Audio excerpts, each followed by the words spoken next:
Morning students, गणित की इस कक्षा में आपका हार्दिक स्वागत है। आज हम त्रिज्याखंड और वृत्तखंड के क्षेत्रफलों के सूत्र जो हमारे पास निकल के आते हैं उनको देखेंगे। सबसे पहले तो त्रिज्याखंड के बारे में आप जानते हैं, किसी भी वृत्त में केंद्र से यदि दो त्रिज्याएं निकलती हैं इस प्रकार, और ये जो भाग बना है, ये जो भाग दिखाई दे रहा है आपको, ये वाला ये सारा, ये हमारा क्या कहलाता है? त्रिज्याखंड। अर्थात कि दो त्रिज्याएं और उनकी संगत चाप, ये संगत चाप होगी छोटी, तो इनके बीच के भाग को हम क्या बोलते हैं? त्रिज्याखंड बोलते हैं।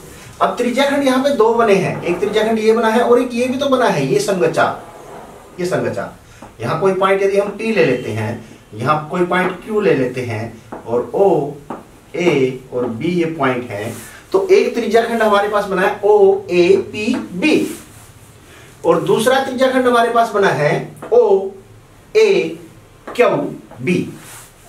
ठीक है। अब इसमें एक त्रिज्याखंड छोटा है और एक बड़ा। छोटे त्रिज्याखंड को हम क्या बोलेंगे? लघु त्रिज्याखंड, लघु। और बड़े वाले को दीर्घ, दीर्घ त्रिज्याखंड बोलेंगे।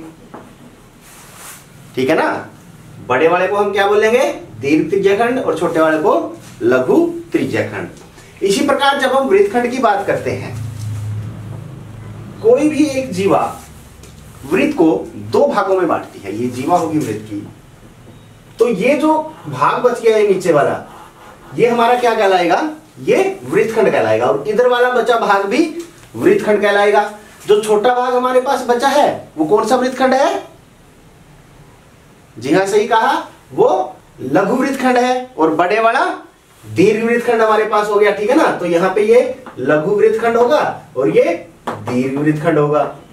इस पे भी हम पॉइंट वैसा किसी प्रकार ले लें, O A, यहाँ पे कोई पॉइंट P ले लें, यहाँ पे कोई पॉइंट B ले लें, यहाँ पे कोई पॉइंट Q ले लें, तो ये वृत्तखंड हमारे पास हो गया A P B, और दूसरा वृत्तखंड हो गया A Q B या B Q A।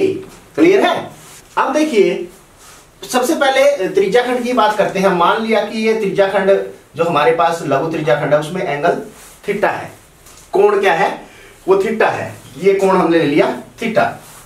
अब इसका क्षेत्रफल हमें ज्ञात करना है। वृत्त का क्षेत्रफल हमें पता है क्या होता है? पाई r की शक्ति 2, पाई गुणा त्रिज्या की शक्ति 2। लेकिन पूरे वृत्त के अंदर कोण कितने डिग्री का होता है?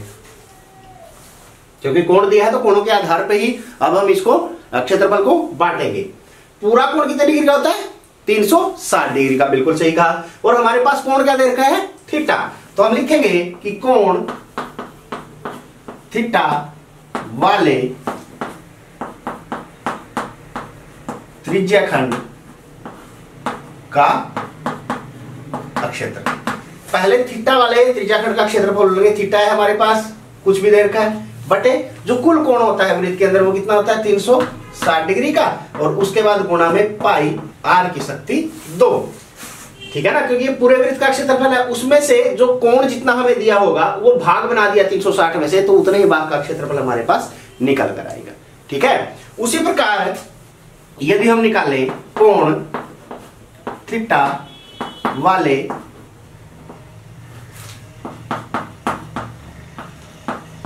त्रिज्याखंड की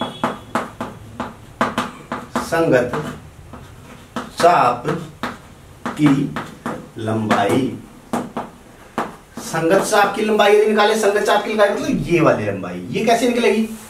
अब उसी प्रकार से देखो, ये क्या है? ये परिधि का ही एक भाग है, ये चाप है जो परिधि का ही भाग है। और वृत्त की परिधि कितनी होती है?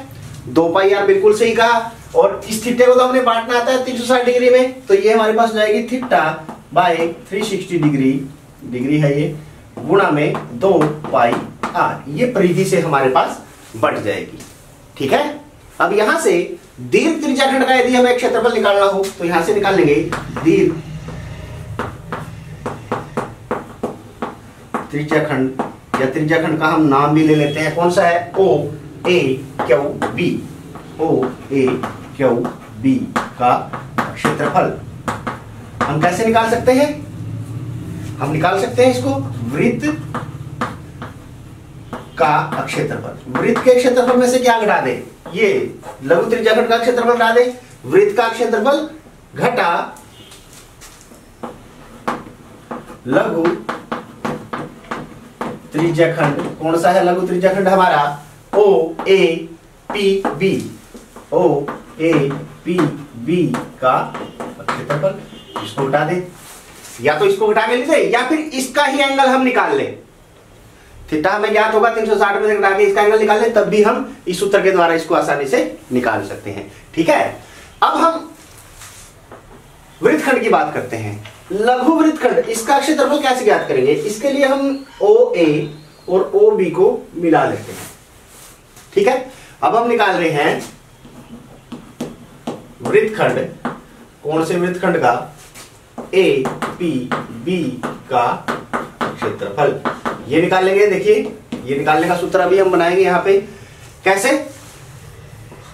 ये वाला एरिया निकालना है, ये वाला। तो हम सबसे पहले ये वाला निकाल लेंगे। ये तो हम निकाल चुके हैं यहाँ पे, देखो इस सूत्र के द्वारा। जो त्रिज्याखंड हमारा ओ ए पी बी, इसका क्षेत्रफल हम लिखेंगे त्रिज्याखंड ओ ए पी बी का क्षेत्रफल माइनस, अब उसमें से ये वाला घटा दो जो ऊपर त्रिभुज दिखाई दे रहा है। तो हमारे पास क्या बच गया? इस वृत्तखंड का क्षेत्रफल बच गया। तो इसमें से घटा देंगे त्रिभुज, कौन सी त्रिभुज है? ओ A B, O A B का क्षेत्रफल। देखिए, हमने इस वृत्तखंड का क्षेत्रफल निकालना है, तो सबसे पहले तो त्रिज्याखंड का क्षेत्रफल निकाल लेंगे इस सूत्र के द्वारा। जब हमें एंगल दिया हुआ होगा, यहाँ थीटा दिया हुआ होगा, तभी निकल पाएगा ये। फिर उसके बाद हम इस क्षेत्रफल में से जो त्रिभुज ओ ए बी है उसका क्षेत्रफल क्या कर देंगे? माइनस कर देंगे, सब्ट्रैक्ट कर देंगे इसके अंदर से। तो हमारे पास वृत्तखंड ए पी बी का क्षेत्रफल आ जाएगा। अच्छा, यदि बड़े का ज्ञात करना हो, दीर्घ का, उसी प्रकार यहां पे दीर्घ वृत्तखंड, कौन सा दीर्घ वृत्तखंड है? ए क्यू बी, ए क्यू बी का क्षेत्रफल। ये ज्ञात करना, तो हम क्या करेंगे? पूरे वृत्त के क्षेत्रफल में से इस लघु का निकाल देते हैं। वृत्त का क्षेत्रफल, वृत्त का क्षेत्रफल तो हमें पता है पाई आर की शक्ति 2। ठीक है, उसमें से निकाल देंगे लघु वृत्तखंड। कौन सा लघु वृत्तखंड था हमारा? ए पी बी का क्षेत्रफल। इसको हम माइनस कर देंगे, तो हमारे पास ये दीर्घ वृत्तखंड का क्षेत्रफल आसानी से आ गया है। तो देखिए, अब इस वीडियो के माध्यम से हमने लघु और दीर्घ त्रिज्याखंड, लघु और दीर्घ वृत्तखंड का क्षेत्रफल ज्ञात कर लिया है। इसके सूत्र हमें मिल गए हैं। तो अब हम प्रश्नावली के अंदर इसको यूज करेंगे। प्रश्नावली के प्रश्न है वो अगली वीडियो में करेंगे। उसको देखने के लिए हमारे साथ बने रहें। तब तक के लिए बाय बाय।